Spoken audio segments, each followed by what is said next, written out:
in Gaza. But what is your comfort level, Colonel, with the super rich, some would call them oligarchs, with which President Trump has surrounded himself? For example, this fellow, Howard Lutnick, and the other fellow, Steve Witkoff, do they have, as far as you know or understand, an economic interest in the outcome of the deals they're negotiating purportedly on behalf of the U.S.?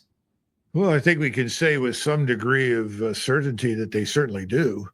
I mean, these are people that manage to acquire billions of dollars of wealth. You can debate how that happens. We have to understand that our economy is completely financialized. Someone said to me the other day, Doug, we don't have an economy at all. We have a financial system that owns the economy. I think that's a good way to look at it.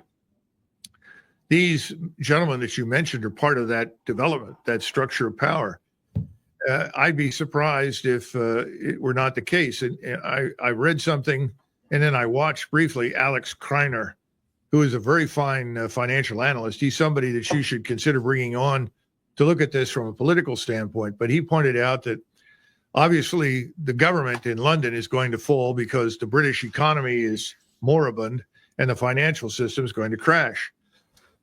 And now, one of the symptoms of this has been the London Metals Exchange, where the Bank of England is suspiciously may not have the gold in its vaults that it's supposed to have. Now, what gold is there is being extracted by investors in the United States.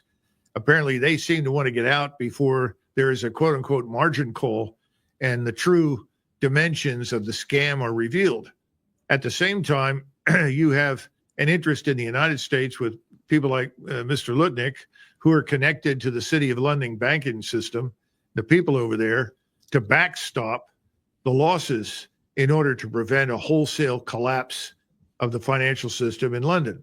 And it is rumored, and this is where Kreiner comes in, and he knows more about this than I do, but he suggested they're actually talking about using U.S. treasuries in a sense to backstop by essentially putting them up for sale in an exchange in London.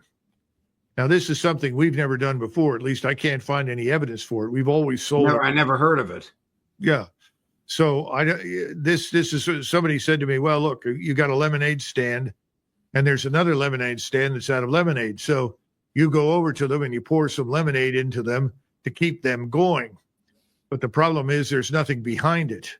And I think that's where we're headed in England. No matter how hard people try to rig the system, which is really what we're talking about when we talk about putting treasuries into the pool of assets on which the banks depend for solvency and effectiveness, that's pretty much the end. So you're talking about a system that's doomed. The objection to it would be, I suspect, in the United States from investors, well, when that falls apart and the government goes down and the bank collapses, what happened to our assets? They're gone. In other words, why should we put ourselves at risk? Because then we'll end up in the same position. It's a very fishy set of circumstances. It's something that most of us never look at because, frankly, that's not where we're focused. But this is something that deserves a lot of attention in the financial markets, and it deserves attention from Americans who care about the United States. And we don't know if Donald Trump understands this, if he's dumb like a fox, or if he truly doesn't understand it and is being taken advantage of by the people around him. I think he's someone who's grown up in New York and expects that the people that surround him will take profits as they can to enrich themselves, and probably doesn't see anything wrong in that. But more important, he may not really understand the fragility of the situation in London.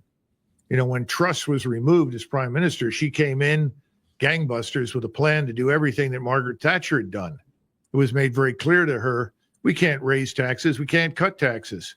We don't have the funds. We don't have anything that you want to do. And so she lasted for a few months. It was gone.